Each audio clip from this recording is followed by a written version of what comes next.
Thanks for listening to Sex with Emily. On today's show, I'm taking calls and helping you breathe some life back into your bedroom routine. Topics include reasons why you might not be enjoying sex and how to turn it around, ways to navigate opening up your relationship, what to do when your partner just won't compromise when it comes to oral, and how to revive a sex life that's gone downhill. All this and more. Thanks for listening. I know I talk a lot about sex toys for women, but not to worry, guys. Let me give you a helping hand. Well, actually, you're going to have to use your hand or your partner's hand. But let me tell you about the new Flesh Skin from Fleshlight. The Flesh Skin is a compact stroker unlike any other. It's open at both ends and has finger holes for the perfect grip. So whether you're using it on your own or letting your partner do the heavy lifting, it's the perfect addition to your bedroom activities. The combination of the comfortable grip, the ability to vary the pressure, and Fleshlight's ultra-realistic silicone will let you in on all the sex toy fun. Just grab some water-based lube and use the Flesh Skin to add a whole new range of sensations to your pleasure. Get a better grip with the Flesh Skin. Just visit sexwithemily.com/fleshlight. That's sexwithemily.com/fleshlight to order your Flesh Skin today. Into his eyes. They're the eyes of a man obsessed by sex. Eyes that mock our sacred institutions. Bedroom eyes, they call them in a bygone day. Hey, Emily, you got a boyfriend? Because my man E here, he just got his heart broken. He thinks you're kind of cute. A girl's gotta have her standards. Oh my. Do women know about shrinkage? Isn't it common knowledge? What do you mean, like laundry? It shrinks? Can we not talk about sex so much? Are you kidding me? Oh my God, it feels so good. Being bad feels pretty good. But you know, Emily's not the kind of girl you just play with. You're listening to Sex with Emily. We're talking about sex, relationships, and everything in between. For more information, check out sexwithemily.com. If you haven't been there lately, you should check it out. All the things we have there to help you have better sex and relationships. Find us on iTunes or wherever you listen to podcasts. They're everywhere now. Do you guys realize? Google Play, iHeartRadio, Spotify, all the places. What's the newest place? I don't remember. There's a lot of places. You know. And we love when you comment and subscribe on iTunes. That's awesome. And if you haven't heard the news, I am on SiriusXM Radio, Stars, Channel 109, and I am there weekdays, Monday through Friday, 5 p.m. to 7 p.m. Pacific and 8 to 10 East. And it's been such an amazing month that we've been on there. I'll be on there for a while now, you guys, about 2 years, maybe the rest of my life. I love it so much. I'm so excited because I'm reaching so many more of you, helping you with your sex and relationships. So check it out. If you don't have Sirius, not to worry. We're never stopping the podcast, you guys. We'll always be releasing podcasts. And also, you can get a free trial on our site if you're interested in that. Find us on all social media at Sex with Emily, because we're there and we're doing fun things. And I'm here with Jamie before we get into calls. Hello. And we are doing fun things because, well, I guess this is down, but maybe we could save our Kivin method. Mm-hmm. We talked about this. Oh, I don't want to get into it now. No, just but check out the thing. People love this oral sex tip that I gave. You got to go to our Instagram and see the video. Yes. And then, on Instagram, there are highlights. So it is in the pleasure section. It's in the pleasure section. But we talked about this term on one of the episodes called the Kivin method for oral sex. And people are like trying it and it's working and freaking out. Like I wish I could we got another email today. We did? Yeah. Gosh. We got to name it the Emily method or something. Not that I want to take it from Kivin, but we don't know who that is. Right. The Kivin method as told by Emily. Exactly. I'm fine. It's not about my ego. It's just because I don't know who the hell Kivin is. But I like the Grafenberg thing. Like the G-spot is named after Grafenberg.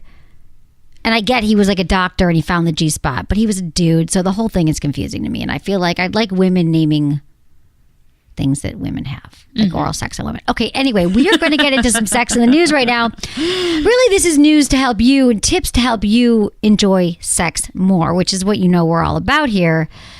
And I love this list because we're thinking about it here. We're like, we often talk on this show about one of the most common questions we get asked is about mismatched libidos. Said another way, you want sex more times than your partner does, more frequently than your partner does. Your partner wants it more than you do. You used to want it, now you don't. All that stuff about, or just not in the mood for sex, which happens. Or it's no longer as hot as it was in the beginning. We talk about that a lot. Mm-hmm. But what's interesting about these things that we're going to go down here and read to you is that reasons you might not be enjoying sex. And I have a feeling that there's going to be many aha moments when you hear these, because it's not just I had a bad day or I'm not in the mood. Like there's other things in here. So I wanted to share. Yeah, because sometimes you don't know until someone says it, and then you're like, oh wait, that sounds like me. Exactly. These all sounded like me. I'm like, oh. And then you can be more specific with your partner. You're like, these are the 6 reasons why I don't want to have sex. So let's go through these. You're uncomfortable about your past sexual experiences. Maybe you've had trauma in the past. Maybe you are worrying that, your partner is way more experienced than you are, and you don't know what you're doing in bed. And so as a result, these are going to make it tough. These are going to make it hard for you to really enjoy sex. How do you get past that? Well, if you have a sexual trauma, you guys know I've said this, and I'm going to say it in every episode if I have to, that if you have sexual trauma, it doesn't go away. In fact, as years go by, it could get worse. It gets deeper inside you, but that means it spreads. You got to nip it in the bud. You got to go to therapy. You got to deal with past sexual trauma, because unfortunately it will not evaporate into thin air. So that's what I suggest. So, and then worrying about your partner's experience, like to me, I know I hear that from a lot of people, a lot of young people. I hear it from all different ages, because people who've been married for a long time and they get divorced and they're worried they don't know how to have sex. Here's the good news about that. With every new partner, it's a new moment in time. It's a new partner. It's a new sexual experience. So everyone's different for what they want. So if you pay attention, you ask questions, you learn what each other want, it doesn't matter what you've done in the past, at all. Mm-hmm. So I think that's something that people just worry about, and is just be present, pay attention, and be honest about and if you think that, you're like, I'd like to know more of what you want to your partner, because be honest. I feel like I don't have a lot of experience with sex. So if there's, something we could work on together, let me know, rather than worrying about it. Yeah. It's so much better to be upfront in that way than trying to pretend like all the things, because then you're also in your head. You're like, I don't know if I'm doing this right. I'm doing this just to perform. I don't even know if this actually feels good to me. Right. It's a much more authentic experience sexually if you're really honest about what your concerns are, especially when it comes to the experience thing. Mm-hmm. I think. All right. So you feel shame or stigma about your sexual needs or wants. This is huge. I think a lot of us sit on things because we feel guilt, we feel shame, that we want more from our partner, whether it's more foreplay, more kinky stuff. We want to open up the relationship, and we just sit on it, just like a trauma. Like if you can't, these things don't go away. If you're not asking for what you want because you're shameful, and then it's not the relationship you should be in. Life's too short for bad sex. Like why not have what you want? That's going to keep you from having the sex you want. And then I feel like people have these shames and stigmas because no one's talking about it in your life. So you're like, I've never heard my friend talk about this, so I'm not going to bring it up. I'm not going to bring it up to my partner. Exactly. You've never heard it talked about, which has been so interesting on the Sirius show, because you guys, we're doing that 10 hours a week now, which has been amazing. And it's amazing because it's a whole new audience, people who maybe have heard the show but probably not, and they really have never. A lot of people are like, I'm sitting on this stuff. I mean, you guys are listeners. You've probably been listening for a while, or maybe you're new. Welcome to the show.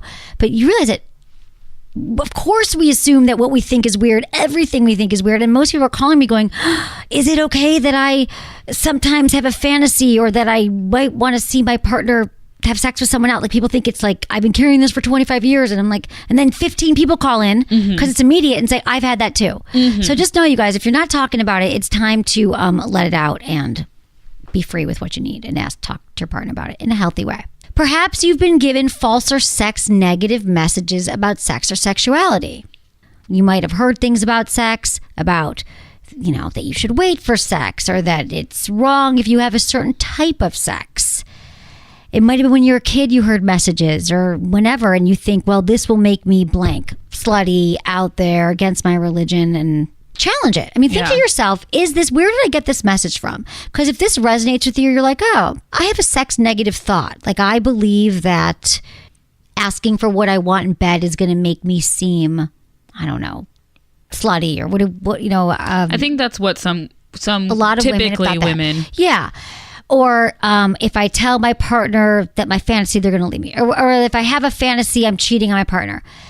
So what you have to realize here is that you're allowed to, as an adult, check in and go, oh, this is kind of troubling me. Where did I get this message from? Does it still serve me? Is it true? Like the woman I talked about who I met at a party who said to me, she asked me, she was like in her 20s, and she said to me, I want to be casually dating right now, but I don't think I can just go out with someone if I know that I'm not going to end up with them because of her religion or because, she's like, I'm supposed to wait for sex till marriage. And my parents just told me that. She goes, but you're making me realize that that's what my parents believed. That I actually, and she said it was so honest, and it was such an authentic moment we had because she said, you gave me permission. Oh, then she'd follow up, right? In an email. She did actually follow up with me. I just remembered this on a direct message or something. And she said, thank you so much for giving me permission to challenge. I actually realized that it was my parents' beliefs and that it wasn't mine. And as an adult, I'd never given myself the chance to develop my own opinions about sex and about what was right for me. Yeah, no, I remember that message now. And it's really cool when you have those aha moments, I think, too. Yeah. Because you kind of realize, too, you're like, wait a second. Like, I can have my own thought on this. Yeah. And that's fine. Exactly.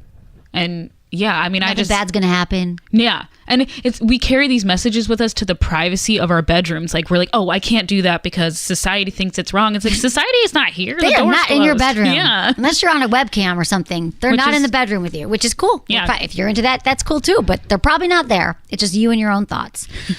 Okay, you're on a medication. This is huge, you guys, that impacts your libido or physical sensations during sex.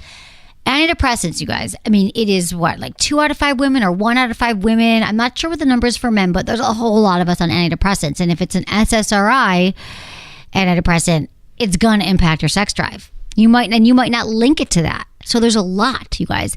Antidepressants, anti-anxiety medications, blood pressure, birth control pill, allergy meds, antihistamines. Not every medication, but Jesus, so many do. So if you're thinking, wow, you know what? That might have been my meds ever since I started them. I don't want to have sex. So that's when you go in and talk to your doctor. And you say, what else can you do? You're dealing with a medical condition that makes sex painful. If you're having pain during sex, you're automatically going to not want to have sex. A lot of women have pain during sex and then they normalize it. They're like, oh, that's just how sex is, or I can't really do anything about it, or I went to one doctor and they said it was all in my head. If you're having pain during sex, you don't have to live that way. There's a lot of things. It could be pain, dryness, irritation. There's a lot of things that could cause that. And then if you let it go on for a while, the anticipation of that pain, the clenching you're going to make, like your vagina, like that could make it even worse. So get it checked out. Don't let pain stop you. Another one here, you're not prioritizing your sleep, eating well, or exercising regularly. Yes. So that's a big one, you guys. And I actually feel like sleep, eating, and exercise is sort of the solution to so many things. Mm-hmm. In fact, to sleep well, you need to eat well and exercise better. You know what I'm saying? It all goes in, but it's true. Our focus, our attention. If you're hungry, moody, your body's trying to tell you that you need more sleep. You guys, I don't think we pay. And sleep has been like a huge, I feel like, maybe it was like 6-7 years ago, every book was about happiness, and now they're all about sleep. Like all the gurus, health, it's like sleep, sleep, sleep. You guys, it's really, really important. Take care of your body. Yeah, this one especially because I had an ex and he would always be like, you never want to have sex anymore. And I'm like, you come over at 2:30 in the morning when I have school at 6:30 in the morning. So I'm tired and I need sleep to function. I also need come over earlier when I'm not tired. I'm like, sleep is important to me. Yeah, same. No, sleep negotiations is really big in relationships. I've had that before too, where I'm like, if I don't get 8 hours, I need that. And that wasn't always that way, but that's how it is now. And you're just not going to want to have sex. So know what you need. I know. And I'm cranky. I am cranky too. We're both that way, right? Yeah. We're not early morning people. Okay. You're not sure what feels good for you in your body. I think this is what we talk about on the show. This is my message to the universe, that your sexual desires, your preference, your needs, whatever you like is going to differ from person to person. So you have to figure out what you want, what you like, what feels good to you. Explore your body, masturbate. Yeah. However, pay attention when you're having sex so just figure it out. You'll have better sex. Water intake. This has been a big topic too, you guys. If you're skimping on water intake, believe it or not, you guys, you could be dehydrated. If you are dehydrated, it can actually lower your libido and make sex painful, which is kind of crazy to think about. But headaches, fatigue, irritability, all that stuff can hinder your ability to actually want to have sex. So your cells need water to remain hydrated. And then if you're not hydrated, you're going to have pain. And the same thing goes for dehydration and erectile dysfunction. If you're having a hard time getting hard, staying hard, you're not happy with your erection, drink some water. If you're just drinking coffee all day, a lot of us just drink a lot of coffee and sugary sodas and we don't drink water. And I put these tablets, I have hydration tablets. I love Hydrolyte just because it makes me drink more water. So whatever I can do to drink it, you have to. It's always funny to me when I hear someone's like, oh, I don't really like water. I drink it because I have to. I'm like, I love water. I definitely always need to remind myself to drink enough because you actually do have to drink a lot of water throughout the day. It's a constant thing and it's annoying to pee that much, but it's good for you. But I love water. There's nothing more refreshing to me than just ice cold water. I know. I feel the same. When we got a water cooler here, that was huge. Oh my God, I know. The dark days at Sex with Emily. I know. It's amazing. So yeah, you guys, and that's the whole thing about your penis too. Dehydration can affect your penis. Okay, you recently gave birth. You guys know this, but you might not be in the mood for sex. Intercourse can be painful, postpartum tearing, healing. It takes a while, you guys. Your doctors always say, wait 6 weeks. But the truth is, for a lot of women, it could take months. It could take many months. When you breastfeed, that decreases your estrogen levels. Your vagina is less lubricated, not going to want sex. There's all, and that makes sex painful. So just know that don't rush to what your doctors, don't rush to kind of meet this 6 weeks and deadline. If your body's not in it, you're not going to want to have sex. You're stressed about other things. I think that's the biggest one. It is. Anxiety, hugest killer of our sex drive. Mental energy. If you're mentally focused on a million other things, that is going to impact your ability to enjoy sex. All right. And this last one. Okay. Finally, you're just not interested in sex either in the moment or in the long run. Okay. If you're this person, it's just 1% of the population, you might be asexual. 1%. You never really feel sexual attraction or desire. You could be asexual. And there's nothing wrong with that. And asexuality is also on a spectrum. You might still masturbate. You might even still have sex. But you might not find an attraction to people as readily. There's many ways to figure this out too. So that's another possibility. So those are a lot. Do any of those resonate with you? If so, I hope they helped you all go, oh, that's it. I need to get a water cooler. Exactly. I need to get more sleep. I need to get off these meds and talk to my doctor and take something that will allow me to have sex. So, okay, guys. Thank you, Jane. Thank you. All right. We're going to take a quick break. And when we come back, we're getting into your calls. There's nothing quite like the feeling of taking your bra off after a long day. It's just so freeing. Usually there's these wires poking at you. You're constantly adjusting yourself. Straps are falling off. It's a whole thing.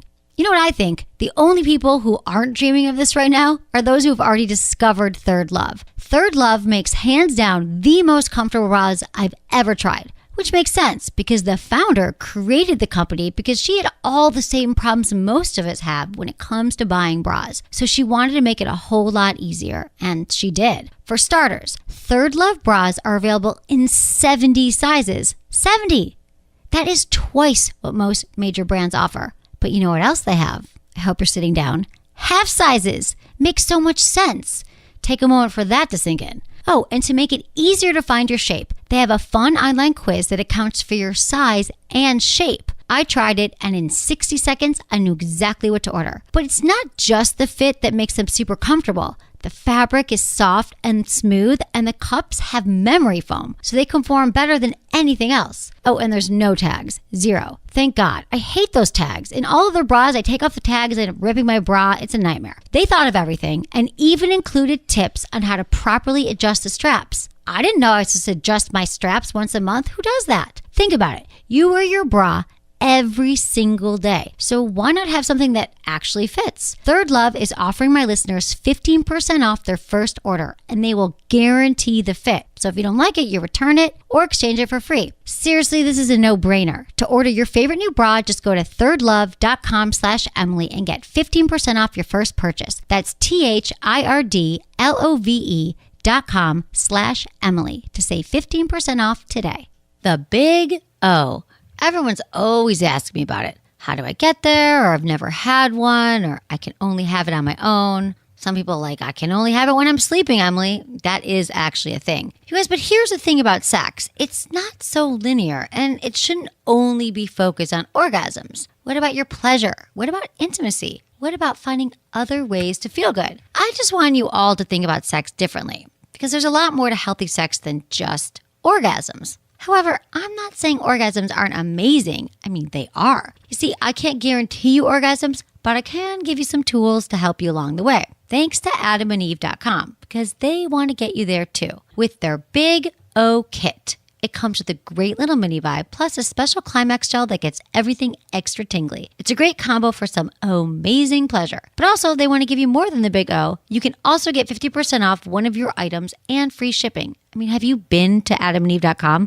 They have so many toys, like literally every product you'd want, they have. All you have to do is use code Emily at checkout, and all the above can be shipped discreetly to your door. So while I can't promise you an orgasm, I can promise you a whole lot of pleasure and at least one Big O. So check it out. You'll get 50% off almost any single item, free shipping, and the free Big O kit. Head over to AdamandEve.com and enter code Emily at checkout. I am so excited to let you know you can now hear Sex with Emily live 5 days a week on SiriusXM Radio. You'll find me in Stars, channel 109, Monday through Friday at 5 to 7 p.m. Pacific, 8 to 10 p.m. Eastern. But don't worry, the podcast is staying right here. My brand new radio show will have everything you love about Sex with Emily and more, because every day I'll be interviewing guests, sharing the latest news, and my favorite part, taking your calls live on the air 2 hours every weekday. If you're a SiriusXM subscriber, you already know how great it is. If you never tried it, get a free trial for 30 days. Just go to sexwithemily.com/SXM. That's sexwithemily.com/SXM today to try SiriusXM for yourself. See you there. All right, guys, I love answering your questions. So if you want a question answering on the show, go to my website, sexwithemily.com, click the Ask Emily tab, fill out the short form, check yes if you want to be called, or email me, as always, feedback at sexwithemily.com. Include your name, your age, where you live, and how you listen to the show. Thanks, guys. All right, I love this. We have a couple calling in, Jim and Pam, 35 from Iowa, and they want to know how to navigate or start an open relationship. Hi, Jim and Pam. Hi there. Hey, so tell me what's going on. Well, so essentially about a year ago, we kind of got a little more experimental and exploratory with our sex life, and one of the items we originally tried to explore was looking to try and do a threesome. Okay. Well, kind of on the way to that, we ended up meeting a woman that was herself in an open relationship, but only with other women, and then she and my wife kind of hit it off really well. They actually started dating. And right after the first date, the question came up there if we were interested in an open relationship. We're both open to the idea. It's just such a new area and such a new area for us to explore that we aren't entirely sure what we're doing. Okay. And you guys have been together, how long have you guys been together? We've been married for 10 years, together for 15. Okay, great. And you guys sound like you're a really open, solid place. So you... Really, here's the thing about open relationships is that there's a lot of talking, right? There's a lot of really setting boundaries. So there's a great book called Opening Up by Tristan Taormino. And I would recommend that book because I think you guys can kind of walk through it together. But what the most important thing is like making sure that you guys keep open lines of communication. So what are the boundaries? Here's some examples. You're allowed to have sleepovers. Do you want to meet the person ahead of time? Do you guys each on the same night, you're both going to, go on dates with somebody else? Are you going to share what happens, or is it don't ask, don't tell? Are there certain things that are off limits, on limits? And I think you guys will actually have fun with this. I think talking about it, and there actually are there's some stuff online. I'm wondering, like, maybe even in this book, there's like a list that it can ask you. They call them like yes, no, maybe lists, but I think they have them for open relationships. Like, because right now you might not know all the things that could come up. So it could ask you, like, you guys could sit there and think, well, how would you feel if I came home and said, you could even walk through it. Like Pam, you could come in and say, okay, last night I had 16 orgasms with this guy and it was the best oral ever, and his penis was huge. And, Jim, like, how would you feel about all those details? So you guys can kind of role play and kind of see like what would fly and what wouldn't. And I think the guidance of this book, and maybe even seeing a couples counselor, there's some that actually specialize in this, to make sure that you don't, that you're kind of going in the right direction. So that's what I would cover beforehand. But obviously you're not going to know until it actually happens. So be prepared that when this actually does happen and you come home after and you talk about it, it's not like, there might be some jealousy, like unexpected, or even in places that you didn't think would bother you. And so that's when you really talk about it. You're like, well, this really made me feel this way. And then this is why. And so what I've found from people in open relationships, that they actually, the ones I know that are really in healthy, open relationships, have the most honest, open communication that is actually really admirable, I think. And they go places that people in monogamous relationships often don't. So I think it could be really positive. Just make sure you keep talking. Yeah, we've done so much talking. There's so many emotions. That's in, good. This week's span. That's good.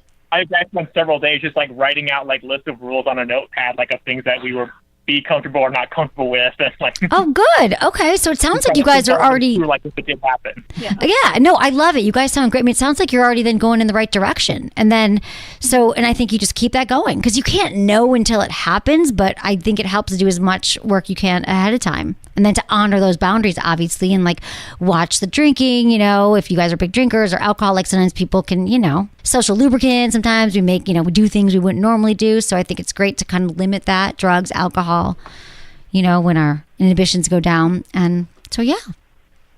Any other specific questions? It sounds like you guys are already off to a good start. We are. It's just been kind of tricky. We're in Iowa where like nothing is. I know. That was the other thing. You're in Iowa. So how does this happen? Do you guys have kids? Do you have time? Can you travel or? We do. So we're smidge limited. Right. And we've been playing around on the different like dating apps and things like that. It's just so difficult. It is. Yeah. Is there? We'd have to probably travel to a bigger city. Yeah, I was gonna say maybe go to the a city close by. There's some apps like Field is an app, FEELD, and FetLife. Although I'm not sure how populated it is in Iowa. You could have a weekend in Vegas. So, but I think you'd also be surprised, though. I think that there are more people who are interested in this than you actually might think. So, the swinger next door. So I think that you're going to find your people when you put it out there. So keep looking and then see what you got to do to make it happen. Finding that other person can be challenging, but I think you guys are, they are there, I promise you. And if you have to go to another city, you might have to travel. Right, for sure. Yeah. Maybe make a weekend out of it. Exactly. Yeah. Why not? It sounds like a good time. Yeah. So just keep talking, keep looking. You might have some fun. Never know. Yeah, for sure. Okay, good. Well, I want to hear how it goes, so keep me posted. Thank you guys so much for calling. Thank you so much. We're huge fans, Emily. Oh, thank you. I'm fans of yours. I love how you guys are doing this, so thank you for calling. Thank you. Bye. Bye. Have a great night. I love this, you guys. More and more couples now, they really, okay, well, first let me say this. You might be listening going, oh my God, I can never do that. That's crazy, open relationships. And it's certainly not for everyone, I can tell you that. But you'd be surprised. There's a lot of people who actually make this work by really fierce, honest, open communication. Okay, we have Bethany. She's 29 from Colorado, and her partner is not giving her oral, even though she's a giving lover. Hey, Bethany, thanks for calling. Let's get into this. Tell me what's going on. It's just funny because I've never been in a relationship where I didn't receive as well. And honestly, it's kind of taken a stab at my confidence. Mm-hmm. Yeah, makes sense. It's just strange to me because after not receiving, I realize how important it is. Yeah. It is. Absolutely. So you're not wrong here at all. I think that I've been in that situation too. And I was like, what is going on here? So how long have you been with your boyfriend? It's been a year, and I've kind of decided that if things don't change soon, I don't know if I can continue on. And I felt initially that was kind of shallow of me, but I just want to know if there's a way I can kind of entice him, because I feel like I've tried it all. Okay. Well, let's talk. First of all, it is not shallow. I'm going to tell you here, I've ended a relationship based on lack of oral. I've ended it because, first I wanted, so that is women, women require, or so many women require oral sex. It's like the way we orgasm. Like we're more likely to orgasm from oral than intercourse. So you're good here. So tell me what you've already done. Tell me how you've talked to him about it in the past. Well, I've kind of just said, is it something that I'm doing it? Is it my scent or anything like that? And he says, absolutely nothing wrong with your anatomy. It's in my head. I also just skip over it in my mind because I haven't done it in the past 2 relationships I've been in. So I kind of have hinted towards it when we're in that intimate moment. Okay. And then he just reverts completely. Okay. To something else. Okay, so good. Okay, so this is great information because here's what I'm thinking, that he's probably feeling like he's not good at it and he doesn't have a lot of experience.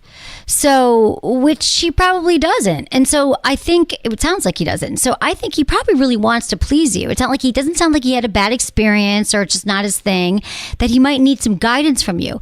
But I think what we got to change here, Bethany, is that you have this conversation with him when you're not in the moment. So I think it's time for a heart to heart. Go out to dinner or somewhere where you guys are feeling relaxed. It could be at breakfast in the morning, wherever you feel comfortable, and say, babe, I'm going to talk to you about something. Love our sex life, our relationship. It's hot, but I know I've brought up oral sex before, and it's something that I've realized now after a year that I actually need it. Like I miss it, I require it. And I know we've talked about this, but I understand that it sounds to me like maybe you feel like you're not really sure, because you haven't done it a lot. And so, ask him a question, say, is that what it is? And then let him answer. Yeah. And then do you think he would be open to that? Yeah, I think he really does want to try, and maybe I could just give him some pointers. Yes. But I guess I haven't ever really taught anybody. Exactly. Okay, so this is great because I bet he wants to learn and he wants to please you. But, guys don't love asking for directions. A lot of guys, girls don't either, right? Sometimes we're just like, I wish I knew. And then we get in our heads. He's probably really insecure about it. So what I think is great is, now, do you masturbate? Are you familiar with your body? Oh, yeah. Okay, great. Okay, this is going so well, Bethany. So I think the thing for you to do is to say, ask him if he'd be open to it, and maybe a little mutual masturbation session where you could show him how, exactly how you like to be touched. Or maybe it's a one-way masturbation where first you get off and he's watching, and then maybe he gets off, because if it's mutual, he might not really be able to pay attention. So you could just show him, this is how I like my clitoris touched. This is how I use my fingers. I like to have some lube here, and then actually show him. It's like a show and tell. So you don't you have to explain it when you're talking to him at dinner. You can just let him know that you'd love to work on it together, that you actually think it would be really hot for you guys to figure it out together. So in every situation, it's a new learning curve, because even if he'd been doing it to every woman in the past, every woman's body is different. So I think first find out if you've got the go ahead, if he's cool and he wants to learn. And then it's either through mutual masturbation, or even if it's just you saying, you know what? So next time when you go down to me, know that you're going to know that he's on board, and say, I can't wait to teach you. I think it'd be so hot for me to show you exactly what I like. And then he'll feel less anxious, like he's supposed to be performing. And then you guys can, learn together. You can teach him while he's learning. Be fun. Make it fun though. Make it fun, make it light. And just give him give him an option. Because what happened to me was, I said to my partner, I said, listen, is it number one, you're not really sure if I'm into it, or number two, you're not sure that you want to do it, or number three, it's not your thing. And he said, you know what, it's not my thing. And then I said, well, babe, you're not my thing. And then I ended my relationship. It's a deal breaker. Yeah. So for you, though, I'm thinking you're going to hear, I really want to, but I'm just not sure what I'm doing. You say, wow, great, because I can't wait to show you. And then you make it fun, you keep it light. And, it might take a little bit of time. It takes a while. Like my boyfriend didn't get it. A lot of guys don't get it right away. So you just keep working on it so you can get what you want. Yeah. Maybe it's just intimidating to them, I guess. It is. It's really intimidating to them because they want to please you so bad. And then men have this thing in their head like, oh, I should already know. And why don't I know? And it doesn't makes me less of a man. None of which is true. So the more you can make him feel like, he is that great lover and he's hot and you can't wait and all that stuff, he's going to be able to relax into it and give you those screaming orgasms that you deserve. Okay, Bethany? going to only be a little bit longer until I'm like, I know. Well, this is why I think it's got to be like tonight. Just talk to him about it. Yep. It sounds scary, but once you get into it. Tonight. Perfect. Please do it tonight, and then please let me know how it goes. Okay? Okay. I will. Thank you. Thanks, Bethany. Thanks for calling Sex with Emily. I love this, you guys. We all have pleasure as our birthright, and we all have the right to better sex, and especially oral sex, you guys. So tell your partner what you want, make sure they're on board, and let's all go down like we mean it. Chris, he's 36 in Oklahoma, and he can't stay hard in couple swapping, but he can during threesomes, regardless of the third person's gender. Hey, Chris. Hi, how are you? I'm good. I love this question. So tell me what's going on. Break this down for me. Basically exactly what you said. My wife and I have been playing around with, third parties for a little over a year, and we decided we would try the couples thing because unicorns are hard to find. So ain't that the truth? Went that route. So when you're so you've been in threesomes with men and women. Now, are you bisexual? Are you with men, or is it she's with the men? Just her. Just her. Okay. So what happens is you swap. She's with a man. Like, is it a married couple that you're swapping with? Yes. Okay. And so is she in another room? No, we're together in the same bed so far. All four of you are in the same bed? Yes. Okay. Well, maybe that's part of it. What if you separated and went to another room with the woman? I think that would be easier for me with the other girl, but I'm afraid of where my mind will go otherwise. Well, here's the thing. First of all, you don't have to do this either, right? I don't want to know there's like a gun to your head. This might not be your thing, right? It might just be hard for you. But also know that a lot of the challenges that we have around sex, whether it's swapping or even just having an orgasm or asking for what we want, is because we're in our head and we're so worried about whatever it is that our brain leaves our genitals and it goes right to our brains. So whenever you're thinking, you're going to get softer down there and your brain's going to be inflamed. So this is really a mindfulness practice. Do you have any practice with experience with meditation? Anything like that? Okay. Well, I'll make this easy for you. Don't worry. I'm not going to light incense and make you do anything all woo-woo here. Okay. But really right. Don't worry. Don't hang on. Here's the thing about mindfulness. This is what it means. Let me break this down. Basically, it means that when you're with this other person, and I think it might help if you're in the other room, that the second your mind is going to, oh my God, what's happening with my wife? You go right back to, you engage all of your senses. And what I mean by that is you go back to, okay, in the moment, what am I seeing? Well, I'm seeing this woman in front of me who's really turned on. What am I hearing? I'm hearing the music in the background. What am I smelling? Oh, that vanilla candle smells great. What am I touching? Her skin feels really soft right now. And so you might only be able to do one of those. But when we drop into our senses in a moment, then nothing else exists. You're just present. And you might have to do that 16 times in a minute. But the more you do that, and it's practice, the more you'll be able to connect with this woman and be more present and have sex with her without your brain getting in the way. Because all that stuff is just, you can control that because it's actually you talking to yourself. It's not some foreign voice in our brain. Unfortunately, it's not like some foreign alien in our brain, even though it feels right. But the good news is that you're in control.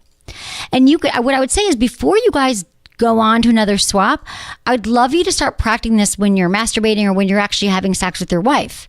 Because, sometimes even when we're with our partners, we're like, oh God, I turn off the oven. Oh, the kid's going to come in. We worry. So the more you can say, you know what? Let me practice thinking about being present and engaging my senses with my wife. You'll already have practiced for when you bring in the next person. Right. That makes sense. Yeah. And I actually have tried almost what you said the last time we were with a couple, because since the first time I sent you guys the question, we've been with another couple, actually the same couple, and I did exactly that, and it helped out quite a bit. But I did still notice back and forth that I was wondering, well, what the fuck is she doing? Right. Well, it's a practice. That's why they call it a practice, right? And only the Buddha gets to become the Buddha. This is it's a lifetime practice. I still get distracted during sex. It's my job. And I remember I got to bring myself back. So it's not like it's perfect. Everyone's mind wanders during sex. Is my partner pleased? What's going on? Is that a noise outside? So just know that that's great. So you're telling me the second time it felt better. So just keep doing it. Keep doing this. Keep practicing this. And then also know that if this doesn't work for you, that's okay. You can go back to the threesomes. Right.